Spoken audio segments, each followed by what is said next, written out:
पिता परमेश्वर, हम धन्यवाद देते हैं इस समय के लिए, इस घड़ी के लिए और इस स्थान के लिए, और मेरे सब भाई बहनों के लिए जिन्होंने समय निकाल कर यहाँ पर आए हैं आपकी वाणी सुनने के लिए, आपका वचन सुनने के लिए। हे पिता परमेश्वर, मेरे सब भाई बहन जो आए हैं यहाँ पर, उन सब की भूख बढ़ाओ, ताकि वो आपका वचन ना सिर्फ सुने, परंतु आपका वचन उनके कानों से उनके हृदय में जाए, और जब वो हृदय में जाए वो उस पर चिंतन करे दिन रात, ताकि वही वचन जो एक बीज है वो वहां पर उसमें अंकुर फूटे और वो बड़े वहां पर, और उस पर उन्हें फसल दे उसी प्रकार की जो वो चाहते हैं। हे पिता परमेश्वर, आप यहाँ पर उपस्थित हैं और आप जानते हैं कि हम सबके हृदय में क्या है, हमारे जीवन में क्या चल रहा है, और इस वक्त आप नियंत्रण में हैं हम सबके जीवन पर। हे पिता परमेश्वर, हमें ज्ञान दो। आपका वचन कहता है कि पूछो, मांगो, ज्ञान दो और मैं तुम्हें दूंगा। पिता परमेश्वर, ज्ञान मांगते हैं आपसे,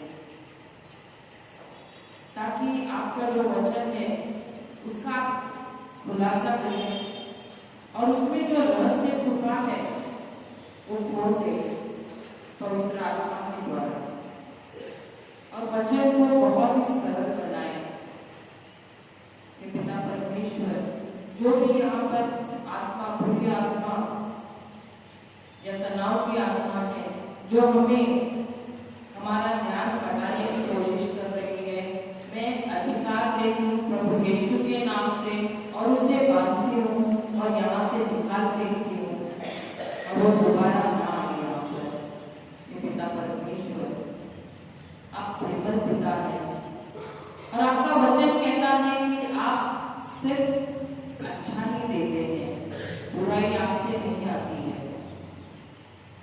और पिता परमेश्वर, आपने हम सबको यहाँ पर लाया है ताकि हम सब अच्छा ही सीखें, और वही जो हम आपके वचन से जो सीखते हैं अच्छाई, वो हमारे जीवन में हम उसका इस्तेमाल करें और उससे हम फायदा लें। और पिता परमेश्वर, हम धन्यवाद देते हैं कि आपका पवित्र आत्मा हमारे बीच में है।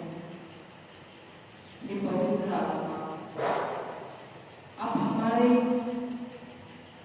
दिल पर राज करो और हमारे मन को काबू में रखिए, ताकि जो भी यहाँ पर वचन सिखाया जा रहा है वो हम हमारे मन में और हृदय में हम उसे बांध कर रखें और हमारे जीवन में उसका इस्तेमाल करें, ताकि हमें घर भर कर उससे फायदा मिले, हमारा जीवन सफल रहे। पिता परमेश्वर, हम सब चीजों के लिए आपका धन्यवाद करते हैं। मुझे सबसे धन्यवाद यीशु, धन्यवाद यीशु, धन्यवाद यीशु, धन्यवाद पिता परमेश्वर, धन्यवाद पिता परमेश्वर, धन्यवाद पवित्र आत्मा, धन्यवाद पवित्र आत्मा, धन्यवाद पवित्र आत्मा। Hallelujah, hallelujah, hallelujah, hallelujah. सब देख सकते हैं।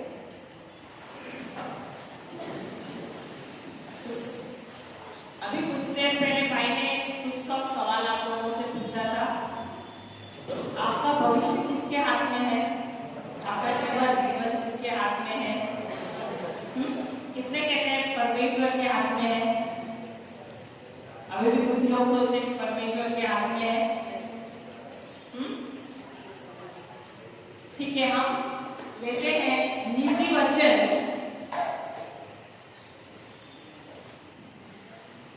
18वां अध्याय और 21वां वचन।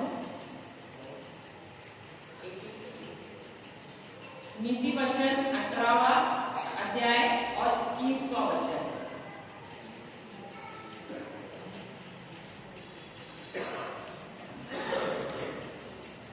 इसके मोबाइल का बाइबल ऐप को भी आप खोल के देख सकते हैं।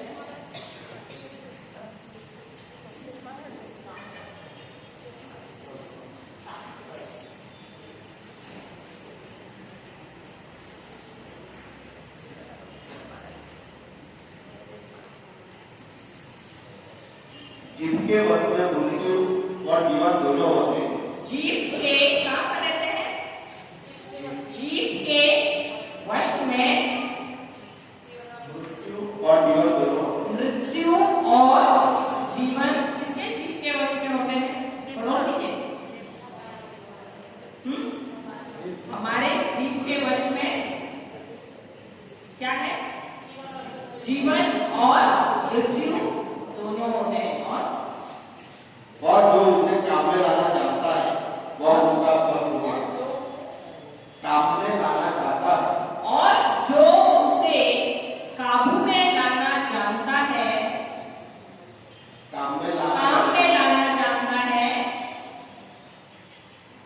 वह उसका फल भोगेगा। वह उसका फल भोगेगा। तो हम दिन में कैसे शब्द बात करते हैं? जीवन भरे या मृत्यु के शब्द? अगर मैं आपसे पूछूं आप कैसे हैं? अरे पता नहीं है, मुझे बुखार है, सर्दी हो गई है, घुटने दर्द कर रहे हैं, डायबिटीज है, आर्थराइटिस है और क्या है? हाँ, तो ये जीवन भरे शब्द है या मृत्यु के शब्द है? तो आप कौन से शब्द अधिक बात करते हैं? जीवन भरे या मृत्यु के? और किसके जीव पर है? तो वचन क्या कहता है? जो भी तुम बोलोगे उसी का फल तुम भोगोगे या उसी का फल तुम पाओगे। जितना आप अधिक बोलते रहोगे मुझे ये है, वो है, मंदी है, कितना नुकसान हो गया है, पैसे नहीं है, तो क्या होता रहेगा? उतना ही घटता रहेगा। Praise the Lord. स्तुति हो। तो हम दिन में कितने शब्द मृत्यु के बोलते हैं और कितने शब्द हम जीवन भरे बोलते हैं?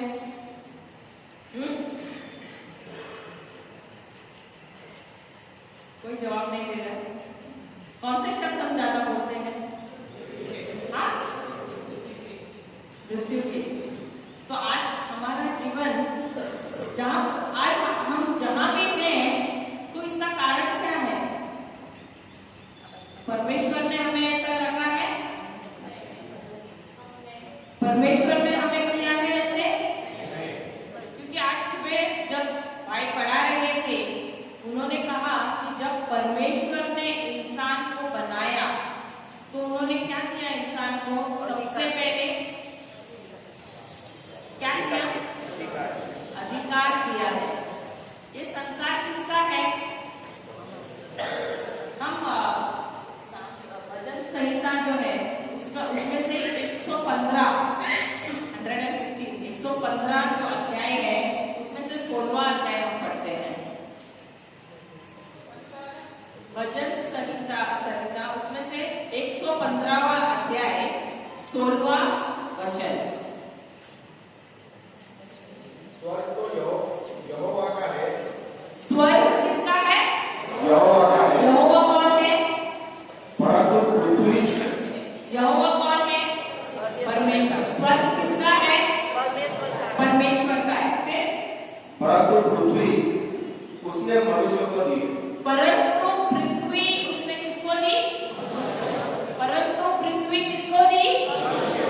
पृथ्वी किसकी है? तो हम क्यों रोते रहते हैं? मेरा कुछ नहीं है,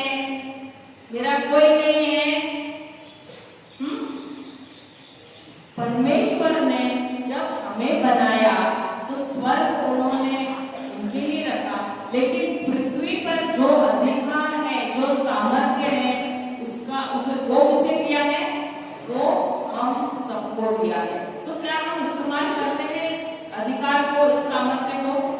अब तक हमें पता नहीं था, हाँ या नहीं? पता था? नहीं था। लेकिन परमेश्वर ने अभी हमें अधिकार जो दिया है, इसका भी हमें पता चल गया है।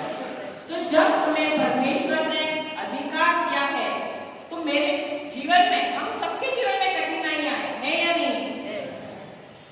लेकिन वचन क्या कहता है?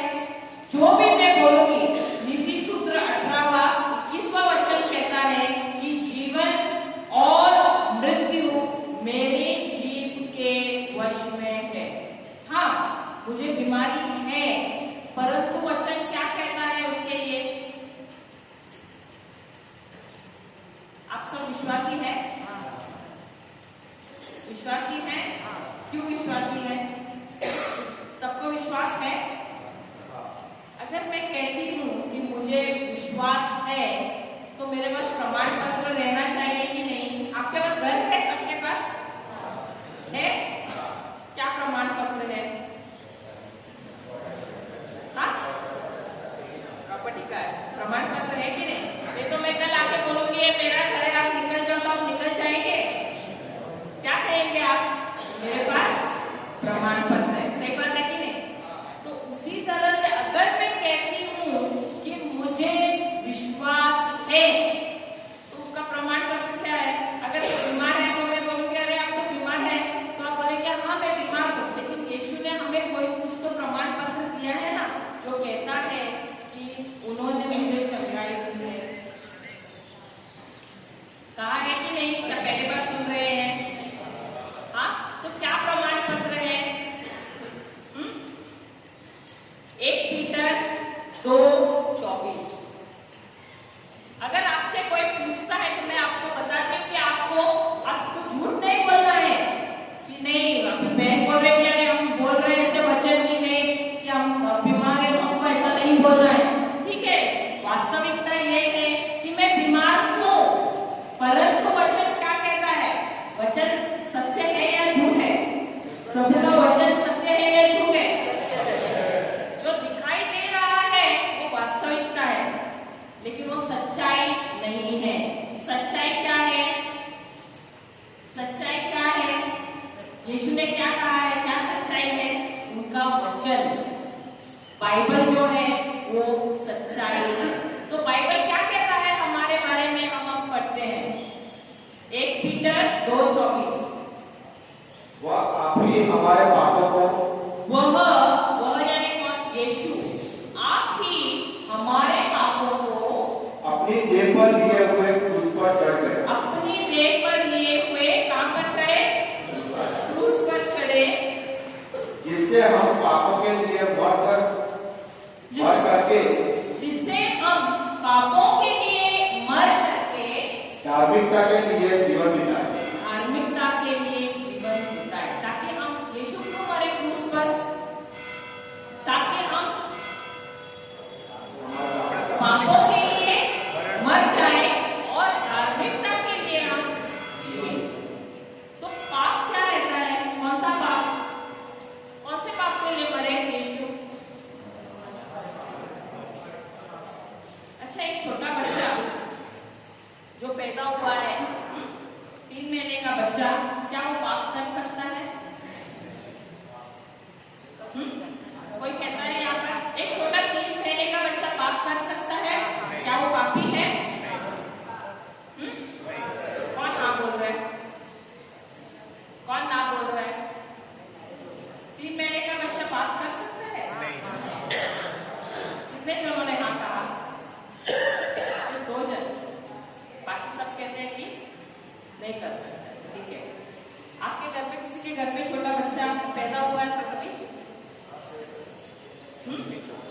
मैं तो कहूंगी कि एक में 2-3 दिन का भी बच्चा जब पैदा होता है, क्या वो पाप कर सकता है? तो समझो कि बहू को बच्चा हो गया, अब सब हॉस्पिटल में गए, फिर वहां से आप उनके साथ घर पर आए, एक हफ्ता उनके साथ रुके, आप सब बच्चे को उठा रहे थे,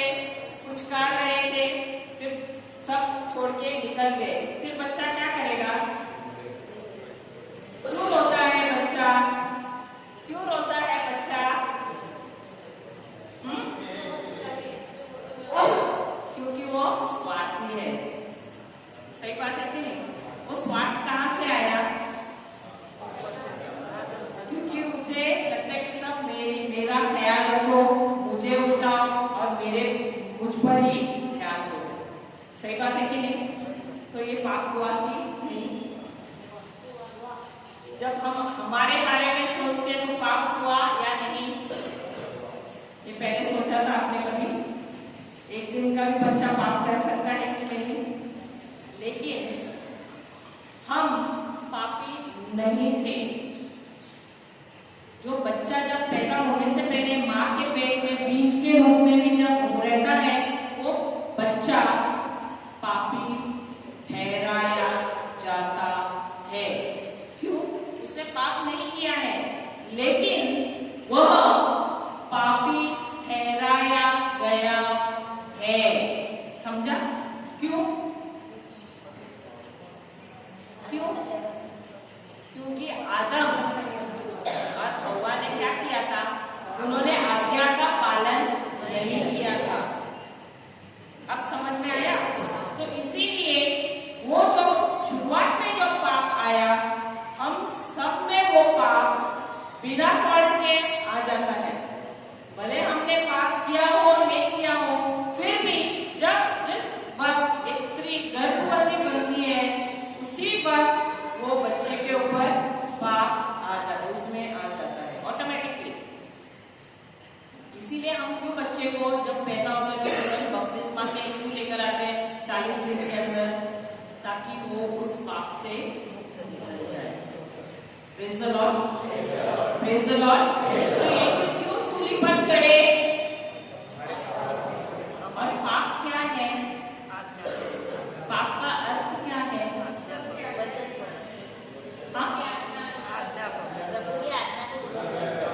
अच्छा, मैं आपको एक उदाहरण देती हूँ। 2 जानवर हैं। मैं नाम नहीं बताती हूँ, आप मुझे बताना है कौन से जानवर है। बराबर ध्यान देकर सुनना। मेरे पास 2 जानवर हैं, दोनों से मैं एक ही जैसा प्रेम करती हूँ। दोनों को मैं नहलाती हूँ, अच्छी तरह से पोंछकर जॉनसन बेबी पाउडर लगाती हूँ, उसको अच्छा बो लगाती हूँ और मैं बाहर आंगन में रख देती हूँ दोनों को। फिर मैं दोनों को रखकर मैं धूप में रखती हूँ और टहलने के लिए मैं बाहर जाती हूँ। 1 घंटे के बाद मैं जब आती हूँ तो एक है जो दौड़ के आता है, मुझ पर ऐसे कूदता है और चाटना शुरू करता है, और दूसरा जो है वो गंदगी में जो कीचड़ है ना उसमें है, और वो वहां से मुझे ऐसे देख रहे कहते हैं कि मुझे बाहर नहीं आना है। कौन है ये 2? एक कुत्ता और दूसरा सुअर। बराबर पहचाना आपने। अब ये दोनों ऐसे क्यों करते हैं? बराबर क्यों करते हैं? स्वभाव है वैसा। तो पाप का अर्थ क्या है? कि वो जो स्वभाव है जो परमेश्वर के खिलाफ जाने का, उसे हम पाप कहते हैं। तो उसके लिए अब समझा तो पाप का अर्थ क्या है? जो स्वभाव है, जो सामर्थ्य है जो अंदर, जो परमेश्वर के खिलाफ जाने का, उसे हम पाप कहते हैं। तो ये कहां से शुरुआत हुआ? आदम से शुरुआत हुआ। क्योंकि परमेश्वर ने आदम से क्या कहा था? क्या पेड़ का फल खाना। कौन सा फल? जो अच्छा और बुरा है, उस नहीं, वो एप्पल नहीं है, वो जो अच्छा और बुरे की परख करने वाला जो फल है उसे नहीं खाना। लेकिन उन्होंने वो आज्ञा तोड़ दी और उसके वजह से वो पापी बने। Praise the Lord. यीशु नीचे। तो हम देखते हैं कि जब यीशु सूली पर चढ़े तब उन्होंने वो पाप है, उसके लिए वो पाप अपने परमेश्वर ने उनके अंदर, हमारे वो भी पाप थे उनके अंदर डाले, उन पर डाले, ताकि वो पापी बने। तो अगर हम पापी रहते तो हमारी जगह कहाँ होगी? जहां पर यीशु है ना, वो जगह हमारे लिए थी। आप आप अपने आप को देखो उस पर कैसे दिखेंगे? हाँ, अच्छा दिखेगा? क्या हमने कभी 1 मिनट के लिए भी सोचा है वो जगह हमारी थी? हाँ, और हमारी जगह वहां पर ही नहीं, उसके बाद भी हमारी जगह नर्क में थी। सिर्फ 1 मिनट आप आंख बंद कीजिए और सोचिए, यीशु को वहां से निकालिए और अपने आप को वहां पर रखिए। हम अब भी इतना सब कुछ होने के बाद भी मैं चाहती हूँ कि आप आंख बंद करें और स्मरण कीजिए कि यीशु हमारे लिए सूली पर चढ़े हैं। लेकिन अगर उस जगह पर हम होते तो हमारी क्या दशा होगी? हमने कभी ये सोचा ही नहीं। हम सिर्फ कहते कि यीशु सूली पर चढ़े, हमारे लिए मरे, परंतु हमने ये कभी सोचा नहीं कि उनको पीड़ा कितनी हुई, कितनी तकलीफ हुई, कितना सहन किया उन्होंने हमारे लिए। उनको 40 कोड़े जो पड़े पीठ पर, वो 40 कोड़े उसकी वजह से उनके पीठ की जो त्वचा थी, जो चमड़ी थी, पूरी निकल गई थी और वो लहूलुहान हुए थे। और वचन कहता है कि उन्हीं घावों की वजह से हमें चंगाई मिली है। हर एक खंडर जो उनकी पीठ पर पड़ा वो सिर्फ हमारे लिए था।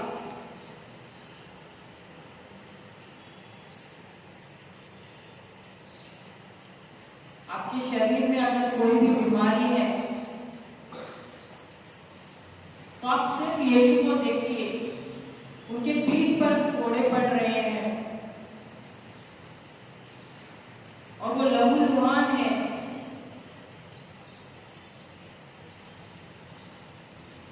और उन्हीं घावों से